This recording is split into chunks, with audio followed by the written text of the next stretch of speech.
Time for the final countdown. Steve and Seth McKinney in the house. Billy Liucci, David Nuno. Hello, everybody. Hello. How are my friends doing? We're doing great. I man. like this jacket. Thank you. Big fan. Yeah. Is that an A&M brand or No, it's not. just maroon? It's maroon. Probably LL Bean. I wish. Orvid. Filson.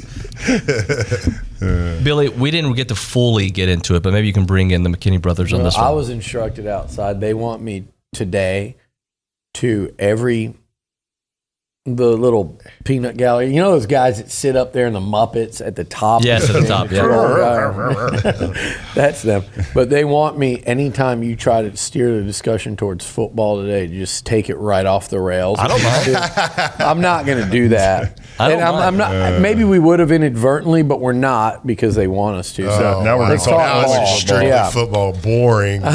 So you I did see 5 bears in Asheville last night on bears on TikTok, and I told them when we were in Asheville, I told my group there are a lot of bears in Asheville when we were hiking, so be on the lookout. I was excited to see some bears, and they made fun of me the whole trip. And You a big TikTok guy? No, but I see them on reels. Like Seth hates TikTok. I don't watch TikTok at all unless someone. I'm sorry, Xi Jinping. All right, He's one of over these here guys programming for TikTok. He thinks that he's the one that thinks China's they've just getting all our data. They're just tracking all of taking us. over the U.S. through That's Steve fine. McKinney's TikTok. All right, Michael Stay Scott. naive. Stay Michael naive. Scott. Over here. We're number 2. What's the in guy's data. name? The bald-headed guy? Kevin? No, the crazy guy that gets banned from every. Oh, the old guy? No, that crazy, like yell and scream. Are we Come talking on. Creed? No, Talking about The What are we Office? talking about? no, Creed. I did buy Creed tickets. Yeah, I heard. I love Seth, the Creed, right now you're invited. It's during the A&M bye week. Right now he's For my now, plus he's one. invited. It's like the Girls don't old want to go to TikTok. I mean, TikTok. Creed. Girls don't want to go to see a That's Creed true. concert. I told my Dallas crew, like the guys that want to go, I said to the girls, like, that one's a yard lawn ticket concert because they can Creed? just sit up there and watch all the guys act like idiots and have fun, and the girls can just sit there and talk about yoga or whatever they want to. Makeup and stuff. Yeah. No, see, that's taking it too far. Perception I'm good football, perception. versus reality. See, they won. They did win. China won. Oh, no, China. they wanted you to do something else. Yeah, You steer didn't it off steer it football. away. Yeah, Now we're we back. steered it back in. So perception versus reality, where this program really Well, is. I just think I said it earlier, Steve, and said that people have thrown in the towel completely on this team, and nationally, but also within the fan base. And I understand why, because there's an emotional level, and it gets even more frustrating when you watch the last 2 losses and know how they were there for, I wouldn't say easily, but they were both so much there for the taking. And because of their own mistakes, time and time again, A&M just couldn't take it.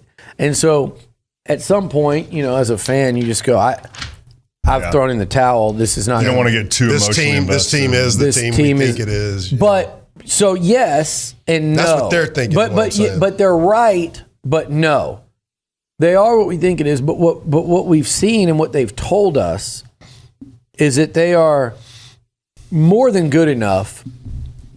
And I don't just mean talent. I even mean in performance to be able to go out there and beat an Alabama, to be able to go out there and beat a Tennessee, to pretty easily and comfortably handle the lesser teams in the conference. So far, South Carolina, Auburn, and Arkansas. And that probably will include Mississippi State. I don't want to count chickens, but that's what they are. And they're good enough, even with the mistakes and the shortcomings and the O-line and a backup quarterback and, suspect corner, where they're susceptible out there. Even with all that, they've shown us they're good enough that they could beat a Bama or Tennessee, and they could be sitting at 4-1 or 5-0 in the SEC right now that easily. I'm not saying that they should be or that I'm not, but I'm saying what they are is that. So that team is certainly good enough to go into Oxford and have a real shot to win tomorrow. Yeah, if they play like they've been. I agree with you. So Miami beat us. Like I don't see a world in which we beat Miami. No, that was but 100%. I see a world where we beat Bama and Tennessee. Yeah. But we didn't. Yeah. But that's what we get back to every time. Well, I mean, But I'm just saying that team is good enough to go out and win in Oxford. I know, absolutely. The only people that seem to realize that are in that building and in Vegas, where they've got Ole Miss is only a 3-point favorite at home, which is essentially they're saying Pick 'em. neutral field. This is a pick 'em game. So here, let me just say this. This is the game where we can change everybody's perception because nobody, like you said, really expects us to go in there and win because most of us think they are what they are, but we in this room and the true fans know what this team's really capable of. So this is the chance for the team to go and change the national narrative and restore hope. I mean, this looks just like the 21 season where we lost some games close or lost some games we shouldn't have lost, but then won a few big games and changed the whole narrative going into those into Ole Miss. last couple games of the year where we had a chance to win 10 games that year and we failed. But this is a chance to really turn that around. Imagine going into the LSU game sitting there at 8-3. Absolutely. How would you feel? And I would and on feel a great. 4-game win streak. Yeah. And you're on 5 a and 2 4-game in the heater. conference. And the fact of the matter is what's going to have to happen this week is that the O-line is going to have to go out and execute. And there is no reason why. I mean, like, as much you see what we have up there up front, and there's no reason why they shouldn't be able to go execute. There's no reason, dude. This offensive line has to come together, man. They're too good. Do you worry about their confidence? I don't worry about their confidence. You don't I worry that they haven't cleaned up as much of the stuff as they haven't cleaned up. Like it's annoying. Seeing the same mistakes like week after week. It's like, dude, guys, come on. Like you five got to gel and come together, communicate better. We shouldn't have guys running free right up the middle because we're splitting like the Red Sea. It's crazy, right? But did they get better in that game? Max got sacked 3 times on the second drive. Throughout the game? Yes, they did. But dude, this is not a bunch of freshmen. First-year starters. That's the frustrating thing. We shouldn't be starting a game giving up 3 sacks in the first quarter. Come on, man. At home, no, they're not that bad. Like we're better than that. They're playing. Their performance out there is way worse than what they actually are, and you can attribute some of that to whatever they're doing over there. You know what I'm saying? So it's like it's a big issue that they can easily fix, in my opinion. Well, they had 2.4 seconds. That was what the amount of time that Max had to throw. Is that enough time? No, I mean you got to have more time than that.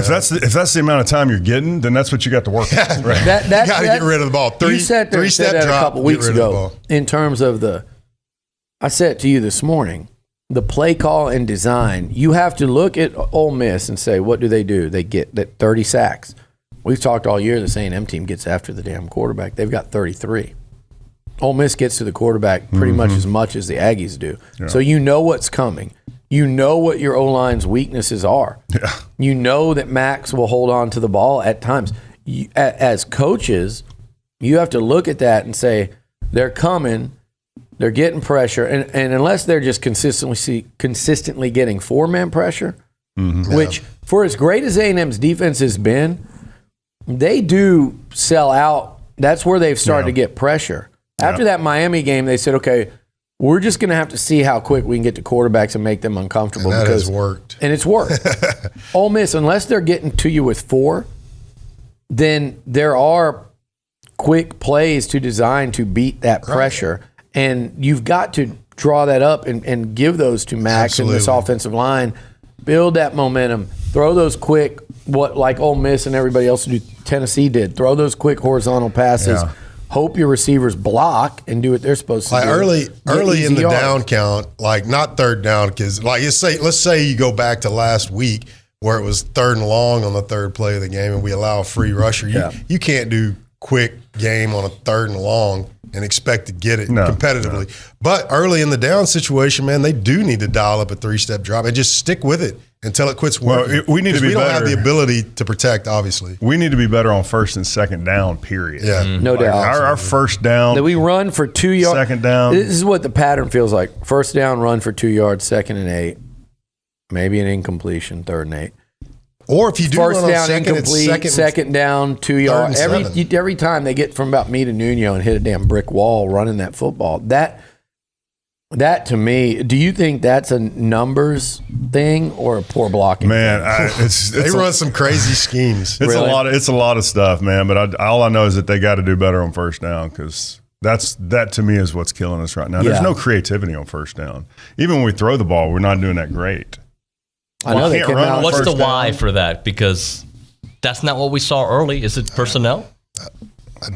I mean, you could point to that. You could for sure. I'm not going to say that's why, but you could definitely. I think point it's to scheming, it man. I think it's the scheme. I think defenses know what we're doing. That's what it feels like. It's too predictable. When we run the ball, they're playing the run. You know, it's not like we're not blocking the 4 guys up front.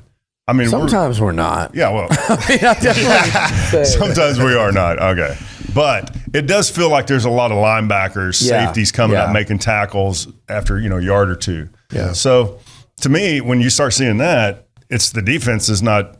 They're not fearing your pass. Yeah. You know, they know you're going to run it, and they're coming up and playing the run. So, I mean, we just got to get a little more creative. We got to keep the defenses more off balance with our play calls. I do think if there's time for Max to throw this week, and maybe you create time late as the game progresses by the plays you call early, right? Yeah.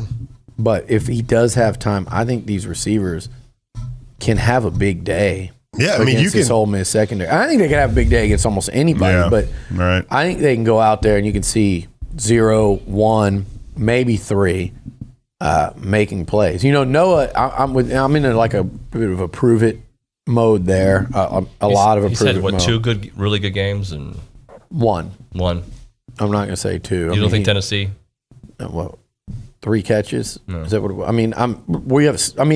I'm not saying I still think he can be really good, but I'm just realistically, when we talk about what do we expect in a road game against a 7-1 SEC team, if you get 5 catches for 96 yards and a touchdown from Noah Thomas, that's bonus money right now. I mean, I know I want that. I know he can do that, but if Evan did that or Anais did that, that would surprise no one. I got a question for y'all. I really don't know any clue about the answer to this, but it feels like our production out of our tight end, and it's not the player involved, I don't believe, but it's just gone way downhill this year, like basically non-existent. They've disappeared at times. I mean, they have made some plays. I mean, I know Max made a couple nice catches, and Jake had one, I remember. But, yeah, they're not a huge part of our passing game. I think they're like they were in years past. More Donovan Green's numbers last year. I can go pick them up for you. Yep, I'm not sure they're not the same. Oh, well. Or close. I mean, I don't know. I do think Donovan Green, 22 catches, 233 yards, 2 touchdowns. I guarantee you they've had more yards than that this year. All right. Already. Just a thought. Maybe. Probably right around that already. Jake Johnson in 2023, 20 catches, 187 yards, 2 touchdowns. And Max Wright. And I didn't put it. So I think they're about on par as last year. They've kind of been possession receiving tight ends. Mm-hmm. I thought Jake, I think he has the potential to be a little more dynamic, but I would like to see them recruit or portal even a guy that's like threaten you down the field vertically to go with the possession type guy. Right. Then I think you have, you could put 2 of them on the field and create some Crazy matchup problems. Yeah, we don't really have that right now. But they've done a nice job of making first downs, Mm-hmm. I mean, look, it's hard when you have these receivers. I mean, I'm over here wanting to see more of Moose. Yeah. I just mentioned Noah, but so if he's not a volume producer and Noah's not getting shot, I mean, Moose isn't getting shots, that's been a head scratcher for everyone. I happen to think that they're not just not playing him. I think that has to do with, just kind of how things have gone in practice. And that's fine if you do that with him, but then you better do it across the board with every position. Right. So other guys that aren't getting it done in practice or aren't given the effort, I'm not saying I know what the answer is there, but with whatever it is in practice that's holding him back from playing, then I hope it's consistent across the board, because I do think you're certainly giving something up by him not getting a lot of reps because he can play. Am I wrong in not remembering a game where both Ainias and Evan shine? Like both? At the same time? Yeah. It was Noah and Evan in that first game. Yeah. I mean, if both of those guys shine in one I was game, like, I'll take it. I do think we'd be averaging more points Well, than I'm we saying, are. like, I do think that's kind of not a coincidence at the same time, too. Though, and I'm not saying like, hey, you see it all over college football where teams have two, like LSU's having games where Neighbors and Thomas are shining. We can go back to Bama, all those years. Yeah, and when they do, what happens? They put up huge offensive numbers. I mean, that's kind of the key. I think Evan is drawing a lot of over-the-top help attention, and I think that does create opportunities for Ainias. So I see where there's a little bit of that, but at some point, I think you also have to go, we got two pretty damn dynamic offensive weapons. They should be producing big games every week. And I think last week I was encouraged because Ainias did, and Evan got 11 targets. Yeah, I was and he about had to say. 6 catches for 55 yards. He didn't have that big play, but at least was a step towards, I could tell they schemed to get Evan the ball more, and then Ainias did his. Maybe it's this week. Yeah, I'd love to keep see it. targeting him. It's gonna work some point. maybe because we've talked about offensive line, this is an easy answer. Maybe it's not. What's the most important position group this weekend on the road against Ole Miss? 100% the offensive line. I mean, that was kind of a bait right there, but I'm taking it. No, I mean that's right. I mean we got to protect him, give him some time to throw the ball. We have to establish a better running game. Especially on first down. We got to be able to run the football better consistently. These 1-2 yard, and they, Ole Miss is as good as A&M is tackle for losses and sacks. Right. So, I mean, we have to really get movement up front. We cannot afford to be in those 3rd and 10-plus situations with this offense because we can't hold up in the pass pro long enough to let plays develop downfield. Yeah. And Max holds the ball too long. He does not have the pocket presence that you'd like to see out of your starting quarterback. Oh, yeah. You said it. I mean, I agree 100% with what you said. I mean, there's nothing you can say more about it. To me, that's the problem. I'm not saying the offensive line's not a problem because they are a problem, but Max's pocket presence has got to get better. I mean, there's so many times where I just remember playing where the quarterback just helps you out. Yeah. Gets you're not gonna always just lock your guy down on the line of scrimmage. You're gonna get some pressure sometimes, and the quarterback's just got to be able to move around inside that pocket and not just stand there. You see it. There are people who can sometimes. navigate a pocket better than So others. well, dude. And it's just a gift that's for whatever reason. I think that's what they miss so much in Connor, and I do think it is. I think this is a 3-pronged issue that needs fixing, and it goes O-line / protection. Running backs, I thought were bad blocking the other day. They've been bad for a while. Yeah. O-line / protection. Max does take sacks. He doesn't, like against Tennessee, he was getting just ransacked, just destroyed there in the second half. But then there's a play where, you just get an interception and you're down. I think it was 17-13 at the time. Chance to take the lead And right there. and you take like a 15-yard sack where you just run straight backwards, and we got bailed out with a face mask. Yes, He was we going to did. take a 15-yard sack at the 1-yard line. Game over. Oh, if yeah. that sack counts, the There game's was over. no hope at that point. And if it were. but then on the other plays, he'd have like no time and would just get killed or get. So it's the combination, I think, of all of play the calling. above and the play calling, which is the 3rd prong. Like, and I know it's probably, and this is not like, I'm not putting my coach defender cape on here because this goes back to, hey, it's your O-line should be better than it is. So if you're having to scheme around a shaky O-line and all that, then it's still on them as a staff to say that's the group you've put out there, and they haven't. Yeah. They've made only modest improvement when they needed to make significant improvement. But it's tough to, I think, play call with that combo, but you have to do it. Yeah, and if you go back every week and you go, okay, 13 points, not good enough. 20 points, not good enough. Second halves, not scoring, not good enough. What do we have to do? So every week you have to say, what are your liabilities? And you can't just sit there and go, well, these guys aren't getting it done. Yeah. So we're screwed. And that's not what they're doing. but we haven't seen them find that 4-quarter answer yet. Damn, it would be nice if they could this week, because I think if they did, they'd win this game. There are protections that you can run, even on third down, that you wouldn't want to run on third down to help protect the quarterback. Slide type protections, even, We don't do a lot of slide protections. I know it's mind-boggling on why. I don't know the reason behind that, but there are ways to make things function better with, talent that's not performing the way that it should. Let's put it that way. Mm-hmm. And we're not doing it. I don't know why, but we're just not.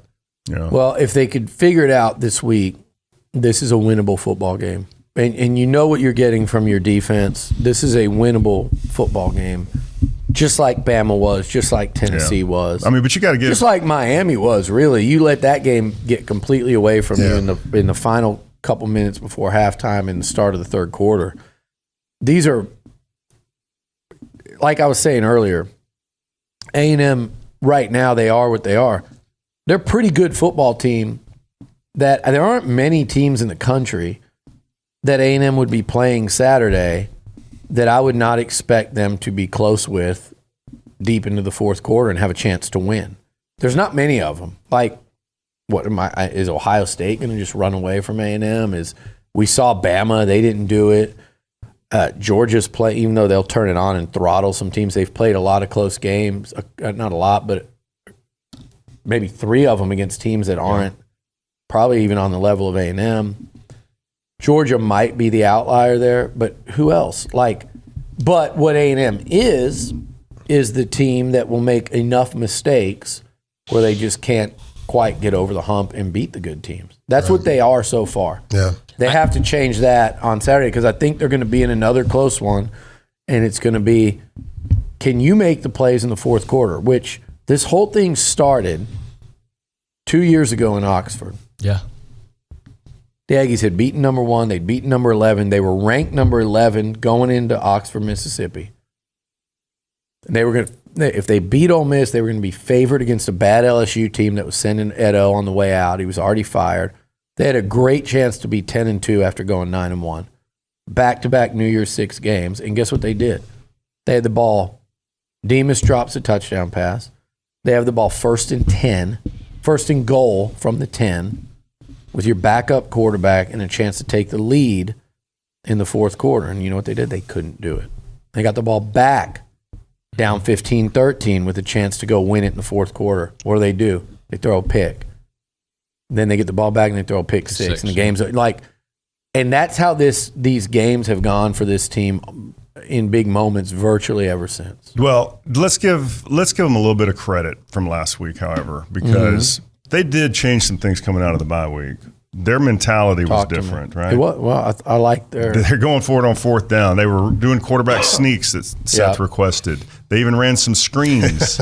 Did you send an email? But thank you. But that was just thank you note. Obviously, they were listening. Yeah. Obviously, they were self-aware that some things needed to change. They were more aggressive on fourth down on our end of the field. When has Jimbo ever done that? We talked about that earlier. When has that ever happened? I know, it was beautiful. I'm not even sure I agreed with those calls. And I'm like, at the time, I'm going what is Jimbo doing? Hey, I love taking a risk. Let's do it. I mean, that's and then you're like, whoa, we're down 7-0. You're going for it inside on your side of the field. And then they play for at the end of the half to score, and then they scored. I think that was an easy decision, though. It was kind of easy, but we hadn't done it in the past. Yeah. It was definitely a more aggressive. It was more aggressive manner of coaching. So let's see what they do out at Ole Miss. I mean, we're gonna have to put up we got points, nothing to lose, man. Oh no, not at all. We've already lost 3 games. Yeah, never in the game though. Everybody's written us off. We have to go out there and just let it loose, man. We got to play loose. Be aggressive. Don't play scared, and don't play to lose. Yeah, and that's the answer going into the week, because you're going to have to put up a lot of points. I mean, I have faith in our defense that they're going to limit them to like a season below their season. We need average, to score 30 points. I agree. We need to score 30 points. And guess what? 30 would have done. You'd have beaten Alabama. No. You'd have beaten Tennessee comfortably. Hell, you had 10 points at halftime in Knoxville. If you'd have gotten to 20 in that game, you probably would have won. I mean, I know Tennessee finished with 20, but like if you would have scored 20 in the normal course of the game, not on that last drive to tie it and go to OT, like You could have won that game 20. You had been up like 20-17 with Tennessee having to go down and try to tie it late or something. Like 20, call it 24 points by your offense, and you would have beaten Tennessee. Bama, 27. You win 27-26. Like, you don't have to light up the scoreboard with this offense to win with the defense they've got. Yeah. Maybe against LSU you might have to. Did you answer the most important position group this weekend? He was out of the room. I'm going to have to. It's too. I'm going to leave off the obvious. I'm going to say it's cornerback, and those guys are going to have to cover and I might just say the whole secondary. Their coverage has got to be, because if you can keep Ole Miss from hitting big plays in the pass game, you could be bend but don't break if you have to. B, I am still confident in this team's ability to stop the run, even though I worry a little bit about it looking more like Tennessee just because matching styles, and they've got a great back and a running QB. But I think they could, what they didn't do last year, I think they could slow down the running game enough. If they can cover and not give up big plays, then I think this defense can hold their point total way down. Like Bama did when they held them to 14. Auburn, they scored 28 on. Arkansas, they only scored 27. You can, if they can cover back there and not give up bust plays or home run balls because the safety can't get there in time, I think they'll be in really good shape defensively. Yeah. And then on offense, what I'm going to say, guys, is wide receiver. Like, I don't think Evan and Anais are both going to go for 150, but this is a game where, like, you want to score points. Like you said, they're going to have to make really tough catches and make big plays to keep drives going, to score in the red zone. Hey, I'm going to go up on first down and go sky over your head and catch it, or I'm going to make a tough fade catch in the corner, because that might be your best shot to score, because second and goal and on gets tough for this offense. So you go back to Ole Miss last year, Evan made a couple of sensational catches. You go back to Bama last year, Evan with some sensational catches. The upset over Bama a couple of years ago, Anais Smith really came and made plays. So did A-Chain. You go like Moose against LSU last year. All these big moments for these teams, and you have guys making the tough catches and helping the quarterback and the O-line out. I think those, if A&M wins tomorrow, I think Evan and Anais both have big nights. And it doesn't have to be 100. It could be one of them 87 yards and a touchdown, and the other one 117 and 2. It doesn't have to be these Mike Evans style outbursts. Gentlemen, it's time to do the Freak of the Week. It's the Freak of the Week. That was our best. No, we're winning this week. Okay, That was on, bro. That's the best this season. I was trying to tell Seth where we might go for lunch, and he was panicking because I'm panicking because you go to. Yeah. I don't want to free average, but like in my favorite spot. He was going like but this. I can't go today. He was going like this. And then and then he did it. Wait. It was perfect. It was great. Good job, Seth. You can't go eat with us today. I can't. Interesting. How the hell are we going to win a football game? No, don't you guys even. Really, Seth? Actually, this might be. Road game. I know it might be You've got good. a chance. Maybe we'll win. Yeah. It is a road game. All right. Who wants to go first? Freak of the week. I'll go first. Okay. I'll go first, man. I think that Billy mentioned him earlier, and I think that he's right, that if this guy has a great game, I think you can count on us having a shot to win this game for sure, because we're going to need him. Evan Stewart, man. I think that he's got to go out, get open, take advantage, catch the ball when it's thrown to him, make the right plays when he's got the ball in his hand.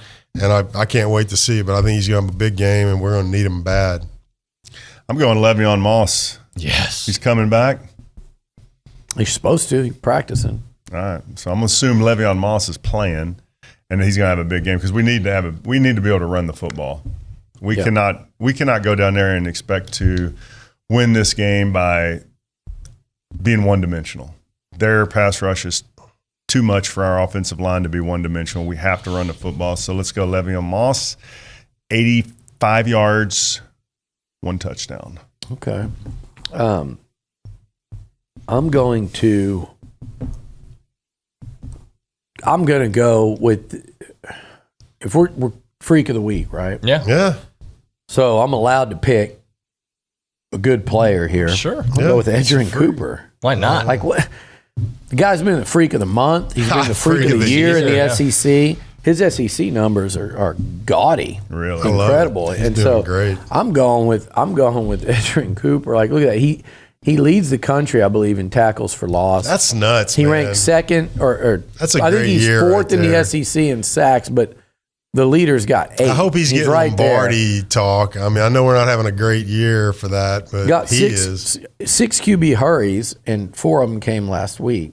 He's got to have more than that, guys. Like, I question some of these statistical things. I noticed he went from like 2 sacks down to like 1.5 last week, or 1 to a half sack or whatever. Like, I don't know what they're reviewing when they look at this, but whatever it is, he's heat-seeking missile out there. Yeah. Even his plays that don't show up, their tackles for lost sacks, whatever, are really impressive plays. Like that forced fumble the other day. Yeah.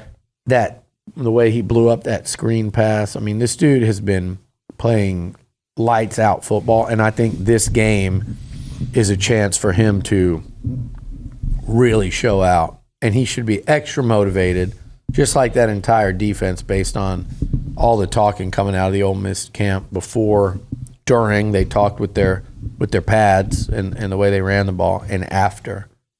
Those dudes should be pissed. They should be inspired. They should be motivated. And I think Edgerrin Cooper is going to have to be a freak of the week when you're talking about containing not only Quinshon Judkins, but also Jackson Dart as a runner. And then, by the way, How many did they put on us harass last his year? ass, almost 400. Harass his ass, 390. as a passer too, because he will throw the ball the other way. And if you get to him, I mean, you need to, I'll be honest. I mean, like, you don't want to see guys get hurt and stuff, but you want to bang him around and knock the crap out of him and make him not so willing to run the football. I want to make him really sore. How about that? I wouldn't mind. I wouldn't mind hurting trying him to to where injure he's him. having to play hurt. Not injured, but like hurt him. Yeah, make that dude I don't limp. mind that. You can say that. Ring That's the his- goal, man. Ring his bell, make him rattle, Not make trying to him flustered. Permanently alter someone. People are so sensitive now. They'd be like, "Oh, you're calling for." No, I'm calling to legally. I'm all for if A&M knocked every quarterback out of a game. I'm absolutely for that. 8 SEC games. Bring it the hell on. I'm here for it. So go knock him around, ring his bell, make him reluctant to run. If they're able to do that, a big part of the reason why is going to be number 45. All right. Do you have an offensive one? Don't you usually? No. Okay. You usually do that. but I don't ever do anything. I was That waiting one for ran it. long. I was That just one waiting All for it. right. Now it's time for the Sleeper of the Week, presented by the Sleep Station. Go see Jared McLeod and ask about the Tempur-Pedic and Purple mattress in the Specs parking lot at Texas and Harvey, and in front of Lowe's at William D. Fitch and Highway 6. The website, thesleepstation.com. Steve, who's the sleeper? Can I pick the offensive line as the sleeper? Well, that's who I was going to pick. So I got to find the sleeper. Because they've been sleeping.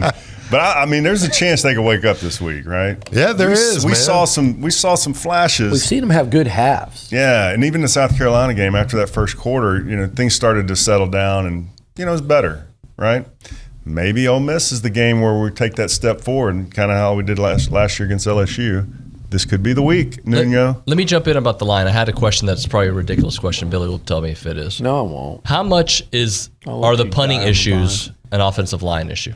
Punting? Mm-hmm. What does that mean? The fact that we've struggled punting the ball this year so much, and how much. Speaking time of punters, I'm going to say he's my sleeper because that's a glaring mistake. And to answer about the offensive line, I don't get it either. I don't understand. The offensive line has nothing to do with punting. I mean, Yeah. Well, just the blocking. You talking about the situation? Just the we blocking. talking about Oh, you talking about like punt protection? Yes. Oh man, No, listen. Cooper missed a block on the one that almost got blocked last week, and he's actually been outstanding in that role. And you don't have I don't know have any how many of your offensive starting linemen. offensive linemen None. are out you there. might have them in those weird positions nowadays. In the Yeah, maybe in the They back, typically yeah. put D-linemen there. Yeah. I'm definitely no expert on college punt protection. 'cause It's I don't so even wild. I don't College even punt protection is the weirdest thing. I don't even ever. understand why they do it that way personally. Like the NFL's, I despise very it. different. I So can't stand it. But I have it works, no idea. I I've guess. even asked those questions. I'm like, I don't think anybody has a good answer. But I mean, the punting itself, like getting back to it, like he's got to have a better game. I think we talked about it the other day at lunch, Bill. It was like 6 for 180 or something like that. Like you should be able to get that in 4 punts. You know, I mean, Leckler could get it in half that, 3 punts. But I'm just saying that you've got to be able to perform. Not even at a Leckler level. You got to be performing at a good college player level, and we're just not getting that out of our punting game. I would right say now. they're flirting with disaster, but we've seen disaster. They didn't flirt with it; they went all the way with it. The disaster. But last week, you know, they almost got a punt block. They were down and had to punt and hit a poor one. You know, you gave yourself a real chance of falling behind 10 or 14 nothing, and. How do we do issue. punt? How do we do punt protection? Like who's you in had charge of it? You had a field goal deflected last week, I think tipped, the miss late. You had that massive block against Alabama. How does A&M do special teams? Who's in charge of special teams at practice? An analyst. An analyst? And then what about and I don't know the time commitment versus other Timeout is I do think there's a world where I do think Jimbo hasn't done it this way. And I don't know if he'd even be receptive to it, but I do think there's a world where with an added assistant a couple of years ago, which they didn't use it for a special teams coach, a full-time dedicated SST coach. I think there's a world where you can let Elijah Robinson coach the entire D-line and hire a special teams coach. I mean, if you look at the way we play and the way Jimbo likes But you have to commit time to it in practice, too. But listen, that's getting done. And listen, guys. I don't know. I hope that gets done. Apparently, I'm not here. I heard you. Good Lord. We know what you're going to say. You have no idea what I'm going to say. Listen, the way Jimbo likes to control games, the way he likes to call, special teams coordinator makes a lot of sense. It really does. Like we're not out there trying to score 45 points a game. We're not trying to go up and down the field as quick as possible. We like to control games, keep them close, win them in the fourth quarter. That's a special teams coordinator type of team right there. Usually a coach that has that kind of thing is like dialed in on special teams. Yes. Completely dialed in. Exactly. So that's why I would be in very, very much support of that. Because you don't need 2 guys to coach D-line. Come on. You barely need one. But look, Jeff Banks, you know, they tried to keep him and he left for Bama, you know, when he was here, when Jimbo got here. He left in kind of a controversial, the manner he did it. But they tried to keep him. Yeah. He would have coached, that's what he is, especially. He would have also been tight ends or whatever. But you can have it, but you've got, I think, maybe look at the time spent, and if you think you're short there, adjust accordingly. I don't know that. That's something that Jimbo would have to look at and maybe get input from other people to say, how much of these woes. Oh, here we go. Yeah, see, I told you. COVID's back, baby. I would How much of these spend woes? plenty of time, though. I bet you they spend the normal amount of time on special teams. I would hope. But I would say I would have that conversation of, do we need to do more wherever it's at? Like, can this be fixed by us doing more? I think Punt protection sometimes on absolutely can be fixed. On teams that really do well on special teams, it's not that they spend that much more time on it, it's that they emphasize it more. Yeah. It's more important. Yeah. They talk about it more, true. they emphasize You take it very more, seriously. and they take it more serious. And That's see what I'm better asking. results, Like, do you self-scout and say, are we doing this enough? They might think, yeah, we are. It's execution thing. Or you really okay look to at say yourself that and word. go, damn, you know what? We need to put a little more emphasis on this because we've been lacking. Did you give us a sleeper? No, I didn't, Dave. Okay, I just want to remind you. Maybe my sleeper.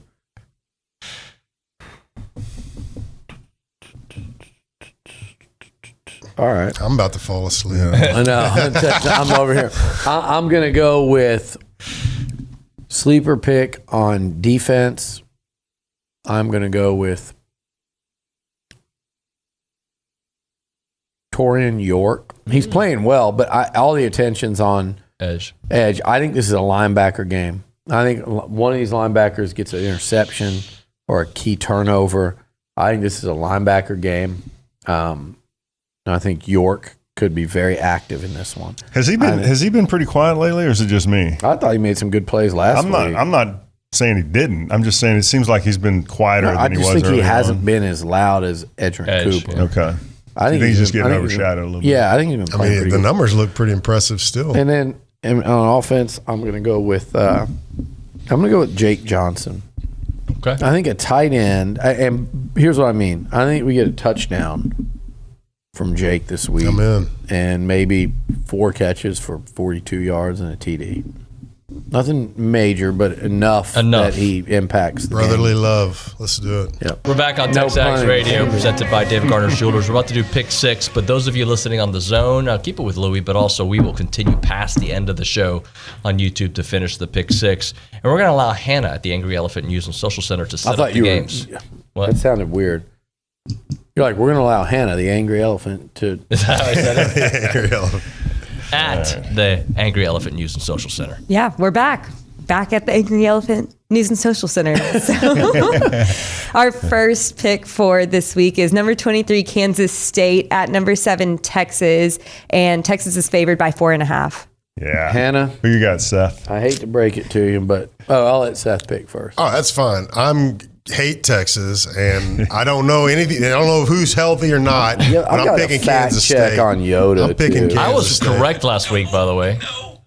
What is Olin talking about? By the way, when I told you that Riley Leonard wasn't going to play, he didn't play, right? He did not play. He did not play, so I was correct. And then Seth tried to act like he was going to play, and I'm like, wait, that's not right. I literally saw him on TV, unless I saw some kind of replay. You were probably watching the wrong game. There's no way on earth, dude. If he played, He might have played early. I'm telling you, because If he played, he didn't do very well. Well, I know that. That was my one loss of the week, I think, from last week. I don't. So who are you picking? Oh, I told you, I'm picking Texas? Kansas State. Oh, I hate Texas. Riley Leonard did not You don't play. like Texas? Lost Against Louisville? He didn't play? Grayson. Nope. Oh, Seth. Wait, am I looking at the wrong game? Oh, that's what. Yes. Yeah. Oh, maybe. Yes. Oh, disregard. Continue on. All right. I'm going to go Kansas State also. Kansas State's playing pretty good football right now. He did play. You were right. He just Did he played play? He played horrible. He just though. didn't play well. Yeah. And now he's hurt again? Yeah. Give me Kansas State. I think this is the week Texas goes down. Let's do it. I'm here for it. I don't know what... You didn't watch Texas play BYU, right? Okay. I watched some. I heard you saying Malik Murphy did a good job, and The numbers look good at least. That's what I heard you say, and I was like, he looked at the numbers: 2 touchdowns, an interception, 16 of 25, 175 yards. If you watch that game, He didn't look all that he's good. still a liability. Yeah. Agreed. BYU just royally sucks. I mean, that is. How did they This beat ain't Arkansas? the BYU team that humiliated Steve. Or no? Were you still playing then? No, I wasn't playing then. He Yes, was. you were. Yeah. Because the next week you lost. You ruined all our lives and lost to ULL. That was not my senior year, though. But this is not the BYU team where Sarkisian just ran circles around Steve. I didn't play defense. But seriously, BYU, which you're wearing their colors today.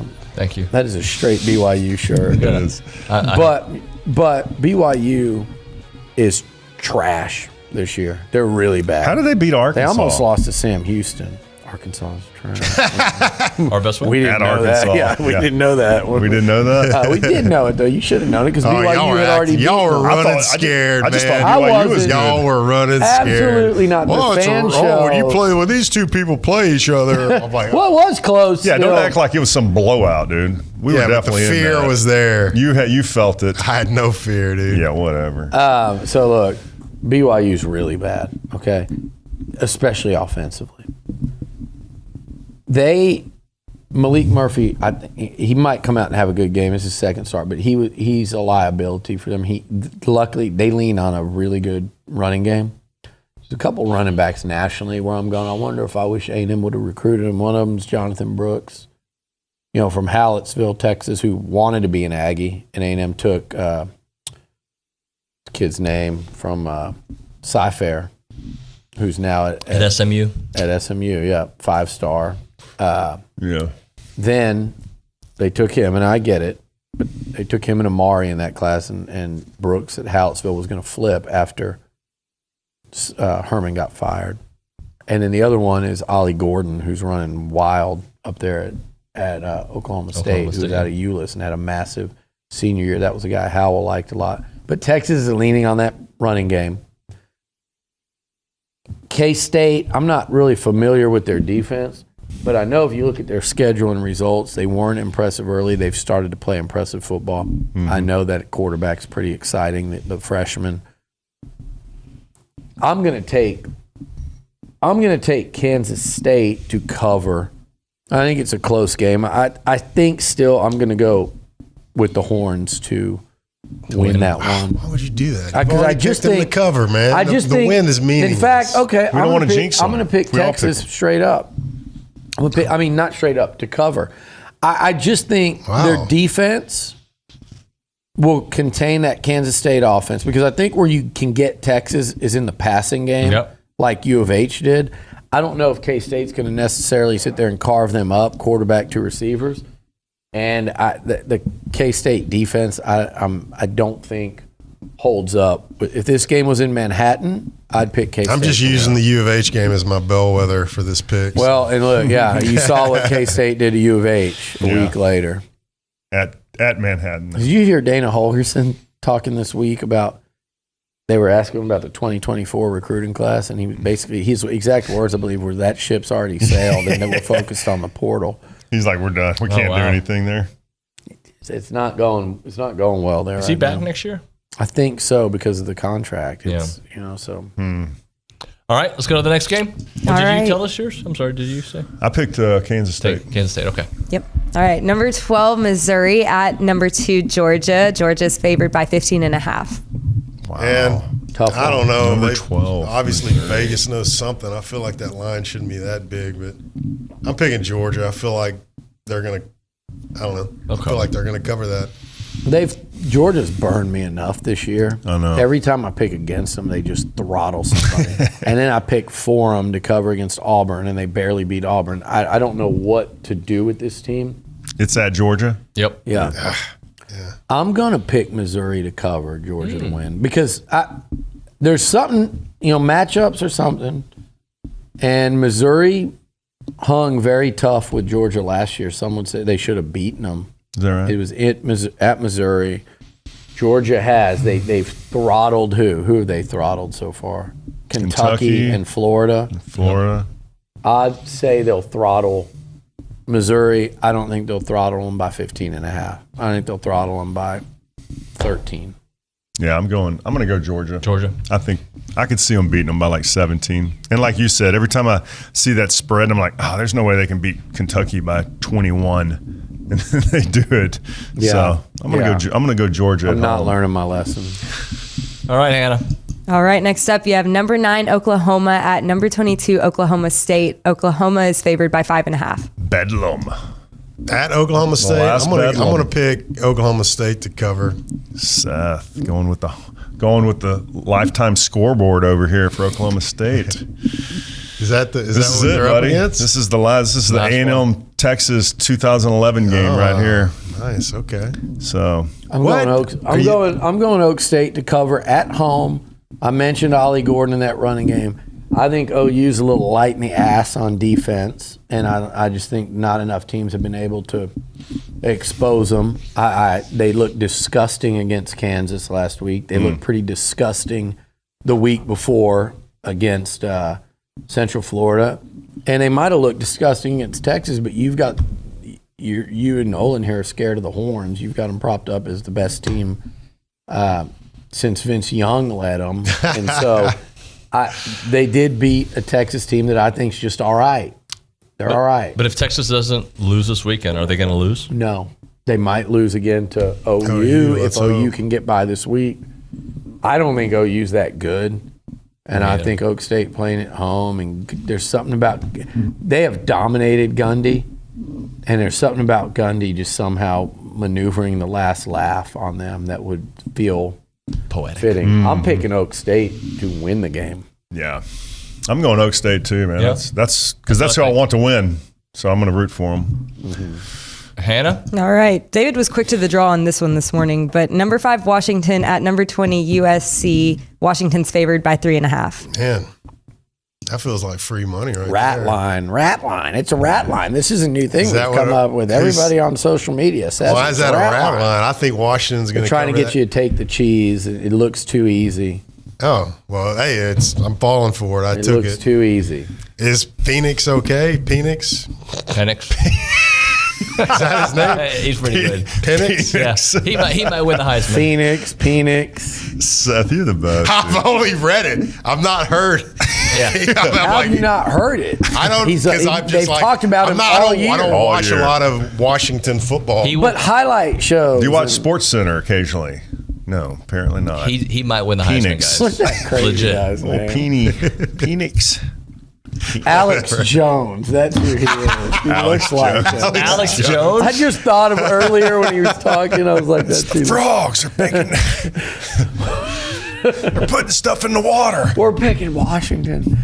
It's Phoenix. All right. I'm gonna go with Washington. I'm picking Washington. Okay. I'm picking Washington too. And they haven't. It took them a while to get going. They really held off Stanford, and then they barely beat Arizona. But man, USC 7-2. They gave up 48, something like that to not Cal look last good. week. They really could be sitting at 6-3. Yeah. They're not good. Yeah. And they're not good defensively, and it's Washington. I'm going to go UW. This might be. I hope it is. I feel like it'll be close. I feel like Vegas knows something, but I like Washington to cover it, and I hope they humiliate Dry-Fit Riley. I did too. Yeah. Give me Washington. And I thought hate it was that because Brisket there's coaches Riley. on that staff I really like, but I want to see Dry-Fit get his ass worked. Dry brisket, more like. Who do you really like? Josh Henson? I do like Henson. Yeah, I like Henson. Cliff's there. Cliff Kingsbury? Mm-hmm. I didn't know that. Yeah, he's the OC. Analyst? He's an OC? OC, yeah. Holy. Hannah? All right. Number 14, LSU. At number 8, Alabama. They have Alabama up by 3.5. Oh. Roll Favorite. Tide. That's another rat. That's a tough one. That's a rat not a line rat there, one, buddy. That's tough. No, that's Bro, not- y'all are sleeping on Alabama. They're a much better team at home, and especially now at this point in the year. LSU has no chance of stopping Alabama's offense. They're just going to run up and down the field on them, I think. I don't LSU, disagree. Alabama's defense is probably more suited to slow down LSU's offense than anyone else they've played. So I don't think LSU can get Alabama off the field, and I don't think LSU is going to be able to score the points they've been scoring against that defense. Yeah, I don't think I need you to talk me into it, but I'm going to pick Bama. It scares me because I saw how much Bama struggled You with didn't pick A&M anyone, in the Steve. first I'm half. taking Bama. Oh, okay. Yeah, see, I listened to him pick Bama. Yeah. I heard you He's talk the pro- positive. he's I heard the you problem. talk. Oh, don't stop it. You know I what? heard you talk positive about Bama. I didn't hear you pick them. He hears what he wants to hear. that's That's what fine. he does. Okay, my wife. Page. All right, so Bama was down 20-7 or 21-6, whatever it was, to Tennessee at halftime. Came back. They trailed A&M at halftime. They trailed Ole Miss at halftime, 7-6 at home. See, to me, I'm tempted to pick LSU and say maybe I still can get Bama with a field goal win or the LSU win. But I kind of agree with y'all. Well, I think LSU, this will be the best defense they've played since Florida State, maybe all year, and Florida State got after them. That was so long ago. You could tell me this is a different team. I could tell you, no, they just haven't played a good defensive football team.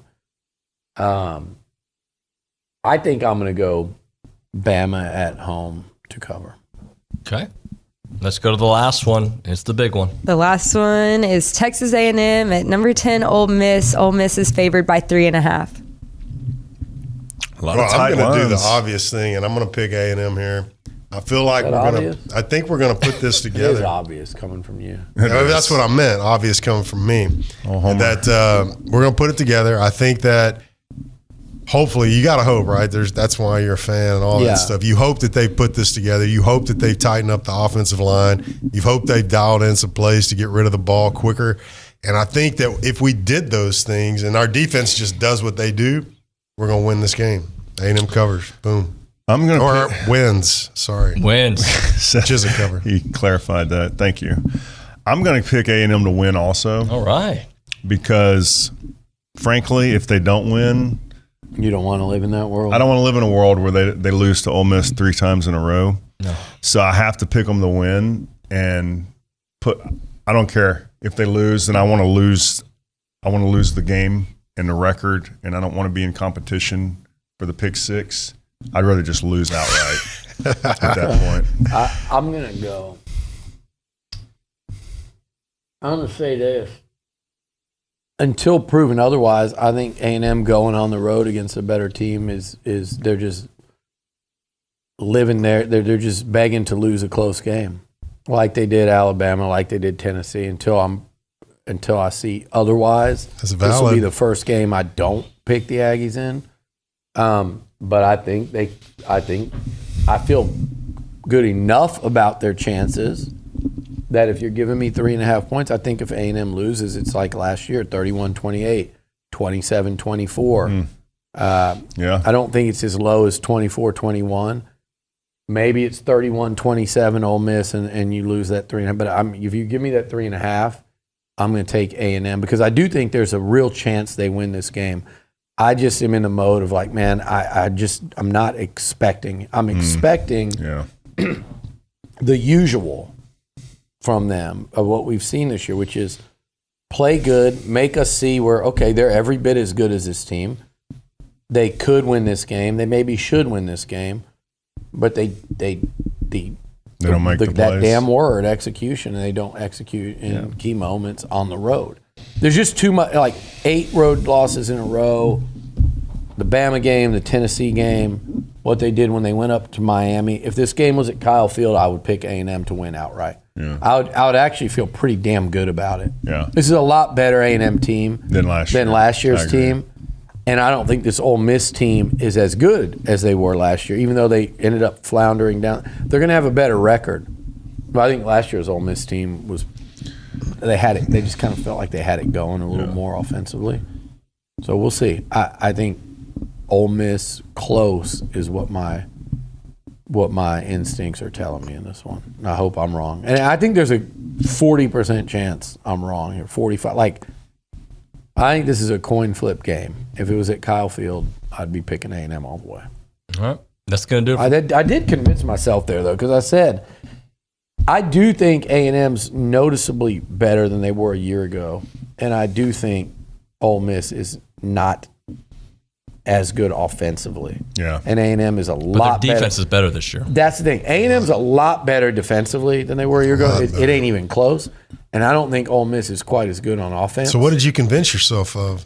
I almost flipped it. I almost was going to say A&M win, but I'm going to be like that guy that says I got to see it. Yeah, if they win this week, you'll probably see me picking them against LSU. I'll be honest. Yeah, that's where I'm at with If it. they win this week and they go in there in a 4-game winning streak with the confidence that goes with it, LSU's defense can give up a ton of points. They got to learn how to win on the road, man. Yeah, it has to start Right? somewhere. Yeah. It has to start somewhere.